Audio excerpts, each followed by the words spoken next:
will join that ban. Now, we are in the picks and bans, of course. Now, Cloud9 with the first pick, what will they pick up? Will they go for the Shyvana that they selected in game number 1, or will they look for an alternative pickup here? We know they've got the Trundle in their pocket here to look to pick up. Now, Kha'Zix is available, and they want to take that away from Jwow and potentially give that over to Ku in the jungle.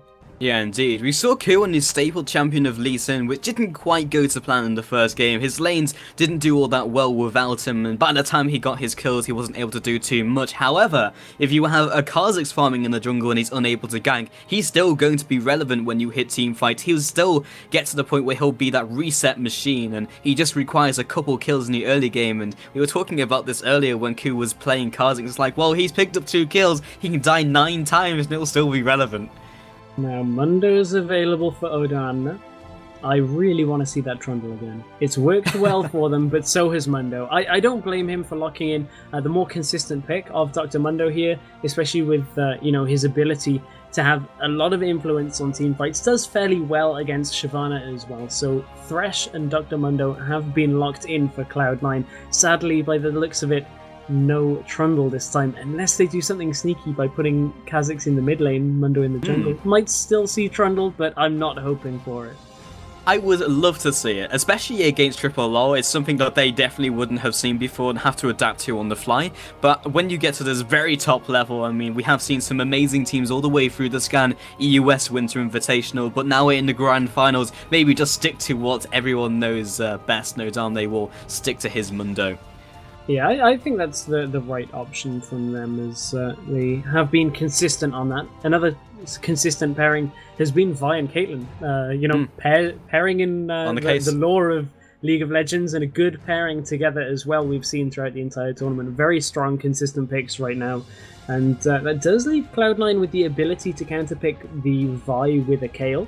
They are looking perhaps for their mid laner, and as I say that, Voidle does hover over Kayle. So we'll get locked in, we'll pick up that anti-Vi champion of Kayle. And again, there's a couple options for the AD carry pick. It could be, of course, Lucian, who does operate very well with Thresh, and indeed he has just been locked in on my screen because I am just casting over champion selects until we get into game. So we'll just have to see what the last pickup will be from Lololol. We are looking for their support, and we've seen a couple of different picks. Annie has been pretty much 100% banned out here. Of course, Rengar not available, not a support, but just to touch on why he hasn't been seen in picks or bans yet. Not available because we're following the LCS ruling of Rengar having that slight bug, so teams not available to pick Rengar at all for today's semi-finals and finals. The support they're looking for hovering over Lulu, perhaps not a champion we've seen all that much in recent times. Teams have favoured Sivir, Leona, even Sona, who hasn't been played too often but fulfills a similar role to Annie. So will Lulu be picked up here? They've hovered over and they're going to let it time out, so it will get locked in. Yeah, it complements Caitlyn very well. It's another pick that was available that they might have gone for was Zyra, who does something very similar to Lulu. It's long-range poking, which is what they want to do. They're up against Lucian, and they already know Lucian's not going to be able to get in range of Caitlyn to really trade off effectively, and Lulu will punish Voidle when he comes into auto-attack.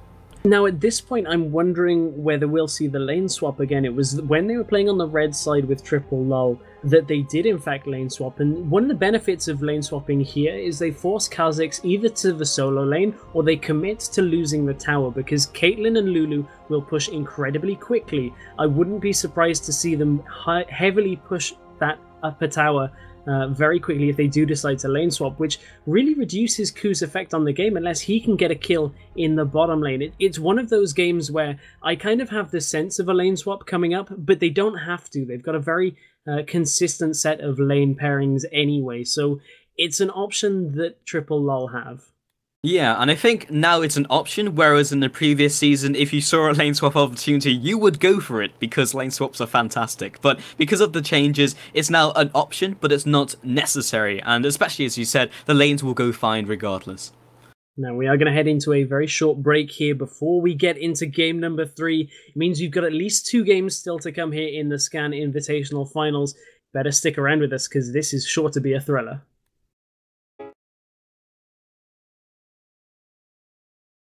Welcome back. Game number 3 time here for the Scan Invitational Grand Finals. That means we've at least got one more after this, even if either team wins. That sentence didn't make sense. We've got lots of games to come because, as you can tell, I'm all hyped, all excited for this game because we've had 2 absolutely cracking games so far. Indeed, we've had the full circle of esports casting, got the tech issues, 2 amazing games so far, and it's just been fantastic. But we are on to the Rift for the 3rd, and not the final game, because this is the best of 5.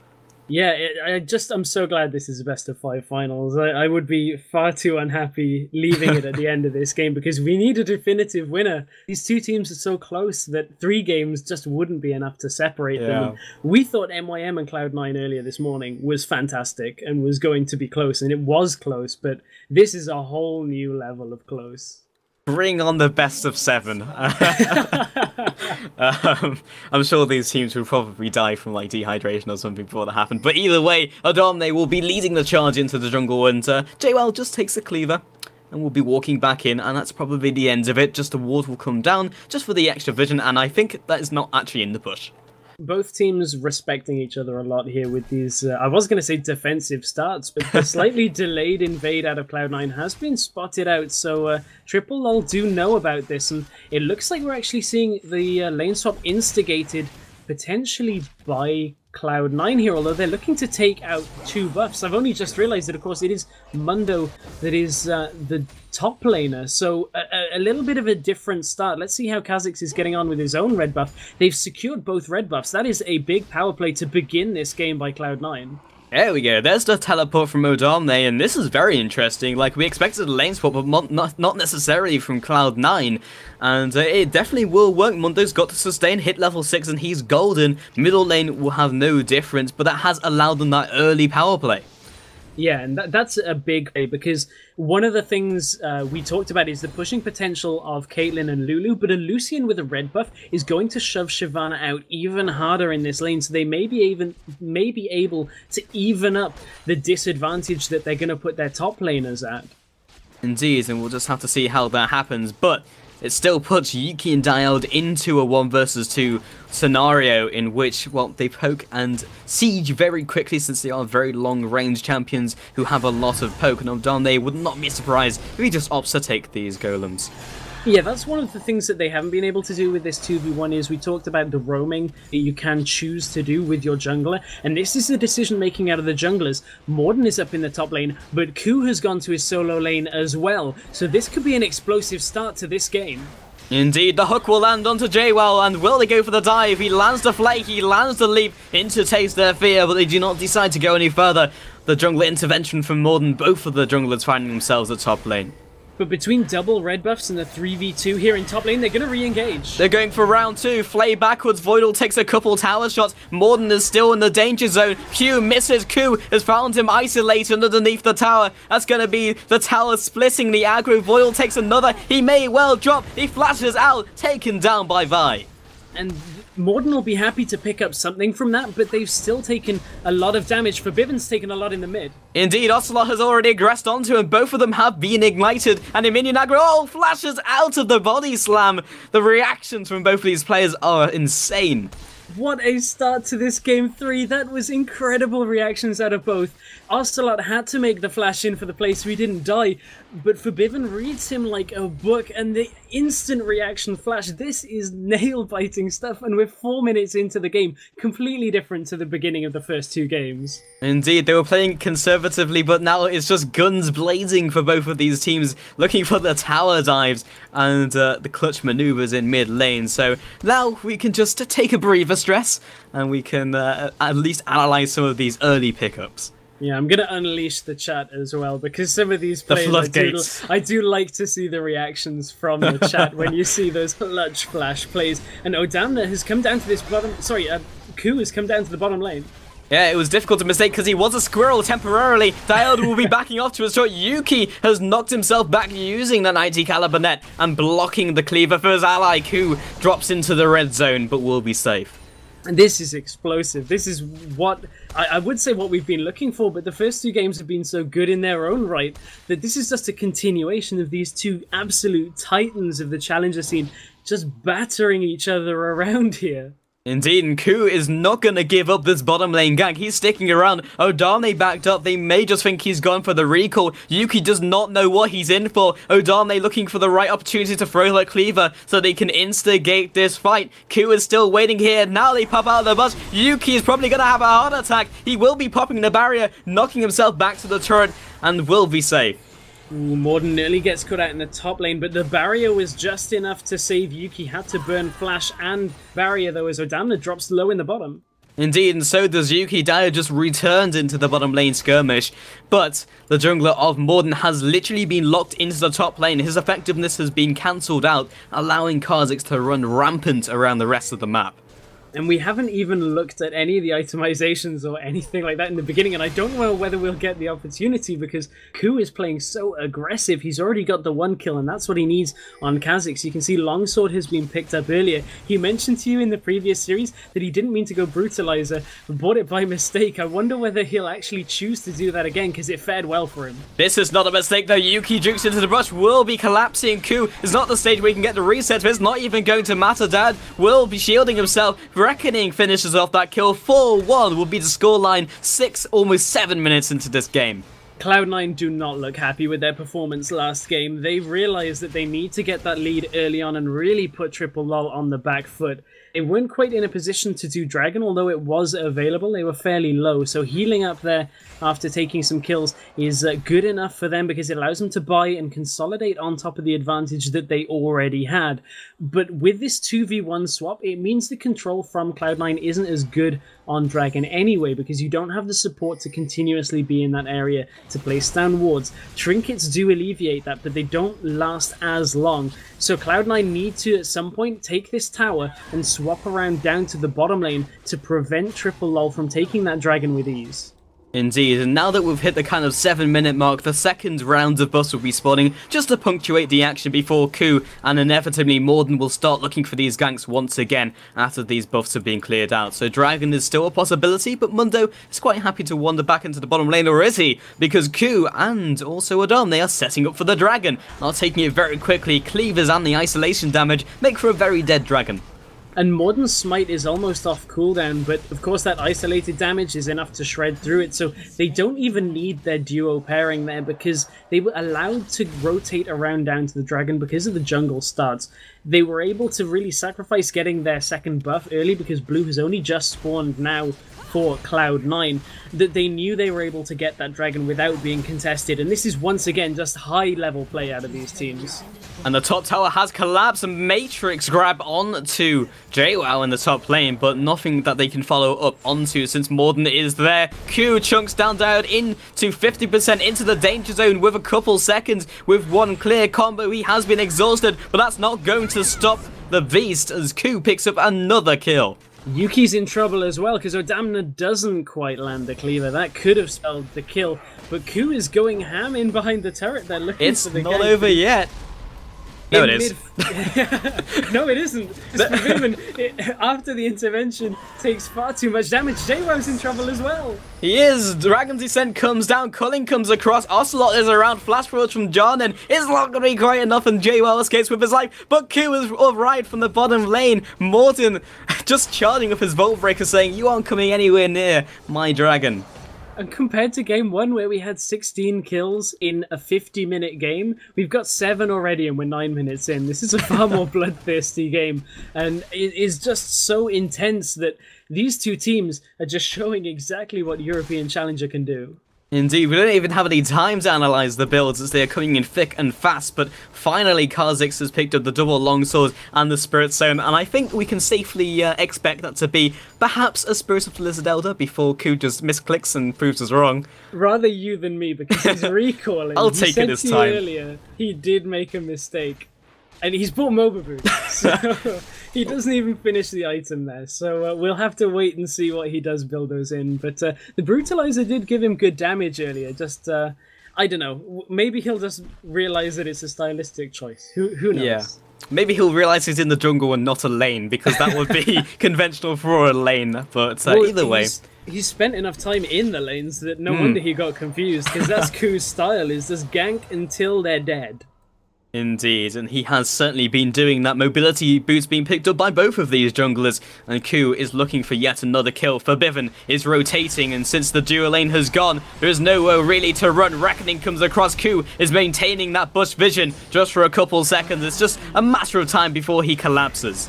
And Ku is on a rampage. This is the point you do not ever want Kha'Zix's jungle to get to. His mobility and damage now, once he's got this number of kills, will allow him to control team fights so well in the mid game. He'll be able to output damage to get the reset and snowball this game away from Triple Lol. The gold is 2,500 difference, and unless Triple Lol can really start shutting down Ku's Kha'Zix, it is going to tumble away from them.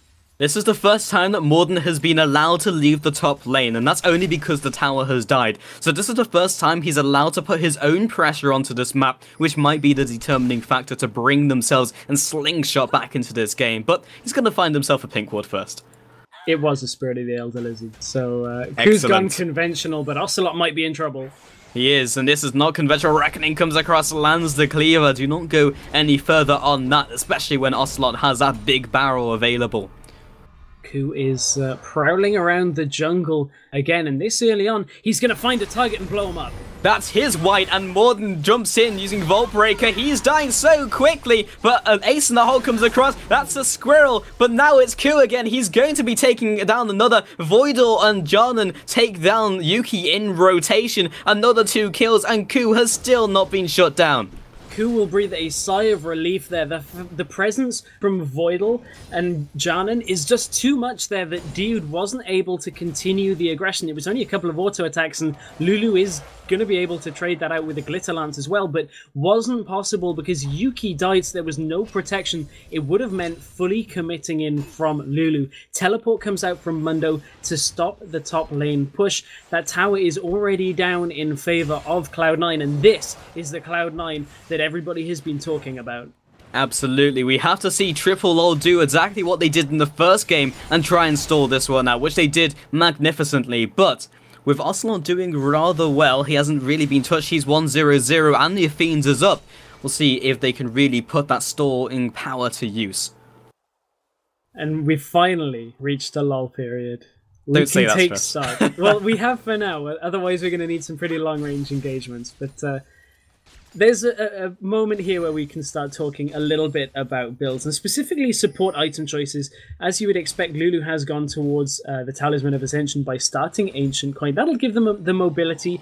They've got a very catch-orientated composition with this Vi and Gragas. They're going to be able to split them up and then continue the pressure on, but they're behind against a champion like Kha'Zix, and they've got so much shielding for Kha'Zix that this is one of these times that maybe the Targon's Brace is actually quite a good option, because you look at intervention going onto Kha'Zix as he jumps in, or even the target from Vi. That's extra shielding that'll go on to another member once it does in fact become, the face of the mountain.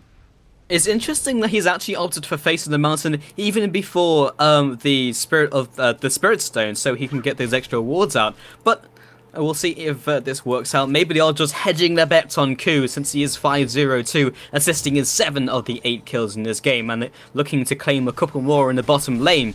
It's Yuki and Dioud, in fact, going to back off to the turret rather wisely, I feel. I don't know whether you caught the video yesterday on the subreddit, League of Legends subreddit, that was talking about the discussion of the economics behind the 3 support items. We'll get into that a little bit later. Basically, Targon and Face of the Mountain, the upgrade is slightly more gold efficient, but there's a lot of activity around the dragon here, and maybe without that Sightstone, they won't be able to secure as much vision as they'd like. Voidle has caught himself a Lulu, and a snowman it will be Jarnan, but he's quickly out of it and moving on to Dioud, and Ku just wanders down and uses Taste Their Fear, collects himself another kill to bring himself to the dominating status. 6-0 at 15 minutes into the game. He's going to be able to absolutely devour this dragon. Well, he won't require the help of Voidle and Jarman, but it looks like they want to rotate just for safety's sake. Ocelote in a little trouble in the mid lane, has himself a good CS lead, but they're going in. Yeah, Morden finds himself caught by Ku, and already down to 40% from an auto-attack Taste Their Fear. And it's it's going to be Cloud9 zoning them away from this dragon, and Ocelote finds himself Coup. Not the place you want to be. Barrel comes to knock away Febiven. He dies before he even makes it across the wall. He made it across the wall, so Flash is now not available. It was as the animation completed, so Ocelote will be without an escape for next time. And that's one of those times where I'm not sure if flashing was worth it, because there's no escape from that, because Kha'Zix will just follow you. Yeah, indeed. I mean, he didn't make it across the wall. His corpse did. Yes. But Cloud9 are just going to push into the middle lane. Odoamne is just going to farm behind the middle turret, because why not? And there is no one to defend and no one who really wants to. That's almost a 6k advantage at 60 minutes into the game, and we're going to see even more opened up. Dioud dropped to 50% into the low danger zone. Q looking for another kill, and the reset, he is level 10. And Morden now comes in to try and zone him away from his allies, just using that dark passage to get out of danger. Q cares not for Caitlyn when he can kill the Lulu, that's for sure. 7-0 now. Pickaxe, how much gold does he have on his person? 1,600. So there's going to be a big spike here in his itemizations as he picks up even more. And a last whisper alongside that Spirit of the Elder Lizard at 16 minutes is crazy. Odoamne's in trouble and gets deleted in the middle lane by Ocelote. And he is the saving grace of this game, as we saw in the second game of this series. Stress, he was removing people from the map, specifically the mid laner of Cloud9. I was looking at the opposing team like, the mid laner of Ocelote, that doesn't make sense. The mid laner of Febiven in the previous game. Yeah, it's one of those things that you get so caught up in the game and how intense and exciting this series is that sometimes you just forget what you were saying mid-sentence. Indeed. Ocelote needs to not forget that Febiven is pretty powerful, and neither is Coup. And forget that Coup exists. That's legendary. Cloud9 Coup 8-0-2. 2 damage items have been picked up. I have no words for Ku's performance here. Ku, I gave him a little, not criticism, but I was a little disappointed with his Lee Sin. Normally how good his Lee Sin is, but his Kha'Zix is looking impeccable. And the two-man Baron that Cloud9 have chosen to do time and time again is on. And this time with an 8-0 Kha'Zix, that is going to die very quickly. We may see a steal here. Morden has revealed them. Jwow is there. Odoamne is down to 30%. And there is the collapse already. The pincer movement. Ku may finally prove he is immortal. And the shutdown comes in for Vi. Not quick enough, though. That is for certain. Because you've got to be a little too careful. A little more careful there. Because there's wards are going to come over the wall. Triple Lol are not at a level where they're going to let you take Baron this early into the game. They've assessed how far ahead Cloud9 are, and even though Cloud9 can do that, they do require a little bit of that to be given to them by Triple Lol, and I don't think they're in a position to really give that away quite yet. Indeed, and you said you were a little disappointed with Ku's previous performance, but that's because we've become connoisseurs of Ku play. It's just like, well, that was amazing, but I'm sure it could have been more amazing, just like this game. And the fallback pings, or rather the pings, have gone down onto the blue buff. Culling already drops Dioud very low, and that is a level 2 ultimate coming in from Jarnan. But at least they will manage to collect their own blue buff. Ooh, they nearly didn't. There was a piercing light that came in through there, not quite able to pick it up, but I mean, you can see how much they're even having to commit for that blue buff, and they're just in trouble of losing so much here at Triple Lol. Voidle is maybe looking for something over the wall, steps on a trap, so will reveal himself. But there's a big push on it in the top lane, and I don't think that Jwow is going to be able to survive this for longer. Yeah, well, that will be Febiven being revealed by Jwow, quite canny with his knowledge of the map, but Ocelote heading into the top lane, along with Morden, see if they can catch anyone. Looks like that answer is going to be a no, as Kuz just rotates once again, because he is the predator in this game. He is. That's although normally reserved for Rengar. Unfortunately, Rengar not available in the tournament because of the little bug that is in his kit, but nevertheless, we have Rengar's nemesis of Kha'Zix running rampant here on the map. Yuki drops low under the turret, and Triple Lol are getting pushed in just about every lane. As you said, Ocelote is the saving grace here in this game. Indeed, and we do see, well, small skirmishes all across the map. 2 versus 2 top lane, 2 versus 2 in the bottom lane, and 1 versus 1 in the bot lane. Morden initiates onto Ku. Odoamne is one who's going to be soaking up this damage, and already they decide better of that engagement. Yeah, not really any way of damaging them that much. They have to really reduce Ku immediately in the fight. They have to take him out and then look to damage further. Hook lands in the bottom. Indeed, Yuki is being dived here, flay backwards, and the culling comes across. Dioud's going to use himself as a human shield, or rather a Yordle shield, and then he will be pushing this one in.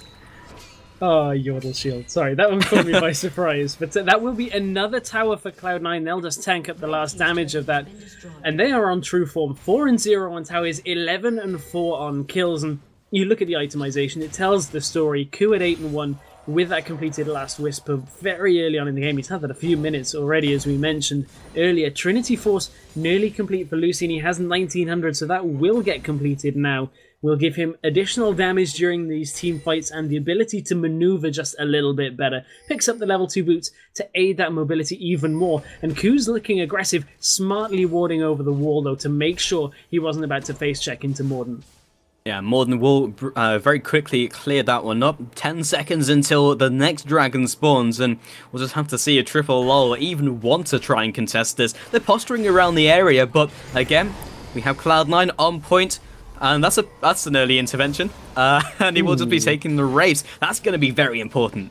That will be very important. It means Ku doesn't have the intervention as he jumps in. Sort of obviously Febiven giving it to Ku, who looks to be aggressive, but he can't take the poke like that in retreat. And we've already seen Gragas damage from the explosive casks from Ocelote, who is past level 11 by far, so he will have that second level of the ultimate, will deal quite a bit of damage.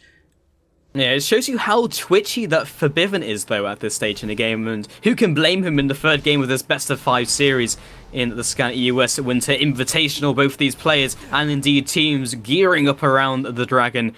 And, however, Cloud9 do not feel strong enough that they can just engage 5 versus 5 and win. Gragas Barrel is something you have to be well aware of. As they jump onto Jwow, who was split, they have interrupted the Dragon's descent, and he will drop. They are going to go for the reinitiation. Sadism has been popped by Odoamne, and the culling over the wall chunks Yuki down to half. Voidle is going to be going. Oh, Ku! He doesn't need air vents for this one. Jumping on Dioud, he will be taking him out. And Odoamne moving on to Ocelote on Yuki. Maybe not the right idea to go the same way. Ku collects another. In fact, that will be Lucian, and Ku has been shut down. Ocelote is the only surviving member. And Ku got a really nice path through the back there, but it was only Lulu that came around the side. The rest of Cloud9 as well strong enough to be able to deal with the rest of the team, and Jwow trying to cut an angle into the Dragon Pit that ended up getting hooked because of the great warding once again from Cloud9. I cannot commend their warding enough here in this best of 5. It is almost, well, it's not single-handedly winning them the game, but it is certainly facilitating their wins. It definitely feels like a horror movie, though, here, Stress, you know, with the Fed Kha'Zix and the only survivor being Gragas, and he told everyone to escape, but, you know, no one listened. Everyone wanted the dragon, and now it's 15-5, 10k deficit, 23 minutes into this game. It's looking good for Cloud9 and looking good for a Game 4. And this is one of the biggest deficits that we've seen in this best of 5. It's been so incredibly close between the two teams all the way along through nearly 2 hours of gameplay, that a lead like this early on, with a champion like Kha'Zix who will snowball in a better team fight, because it didn't really go the way Ku would have liked it, and Cloud9 still won that definitively. A better team fight is just going to allow them to close this game out. Absolutely, but what I was going to comment on is Baron is being taken by Ku and Febiven, and why not? Because the vision has been strangled away from triple lol. And this will be a very easy Baron take. They're going to have to recall off of that, but still, 300 gold apiece. I'm going to be too unhappy with that. It's going to be so difficult for triple lol in this game. This is the point where normally we're about 45 minutes into the game in the past 2, where one team has secured the Baron finally, but we're 24 minutes in. The items for Cloud9 are just so much better. You can see Lichbane has been finished on Kayle for a while, alongside the Nash's Tooth, nearly completed the Void Staff, about 900 gold away. So there's big items on the side of Cloud9, and there's only 1 or 2 finished items for each person on Triple Lol, and it's just making these team fights so much easier for Cloud9. Lucian is literally about to finish his 3rd damage item, which is going to be the last Whisper, so nothing is going to stop the Culling from taking down their team. So finally, it's entered the stage in the game where we have the Tower Siege, and this has been the only thing holding Cloud9 back to just ending the game as soon as they get this gold lead. Yeah, this has been where Cloud9 have struggled today. They didn't struggle with it yesterday, however, but one of the biggest factors here is going to be Ocelote's wave clear and the ability of him to split the pack, because Cloud9 aren't running the Talisman of Ascension because they have the face of the mountains. They're not able to disengage or regroup with that additional move speed. They're relying for once on the 5v5 fight. They are, and at this stage they can probably do it because Mundo is very tanky. Kha'Zix is 9, 2 and 3, already picking up the Hex Drinker and Vampiric Scepter on top of those 2 damage items, and slowly they will be chipping away at this turret. Who has to be careful that he doesn't repeat his performance from against MYM earlier today, where he would overstep the mark and dive towers fairly recklessly with a lower lead than he has now. But here comes the fight. Morden just jumping in initially. Gragas Bow will land onto 2. Ocelote drops so low. There's 1. He has been intervention, and he is dropping so low. He is dropping everyone. Morden will fall. Odoamne will fall, and now he's just diving the double Nexus turret. Maybe that was a little too ham, but they are going to take the inhibitor. Who throws up the XDs into chat to make light of the situation, but that is just Kha'Zix to a point. There was a lot of jumping around in that fight with the Assault and Battery, and the jumps from Kha'Zix is a little difficult to see what was going on, but Yuki is not going to be able to stop this push. It's a surrender vote at 27 minutes into the game. What a convincing performance by Cloud9. Indeed, and we'll see if they can replicate that performance in Game 4 coming up very shortly.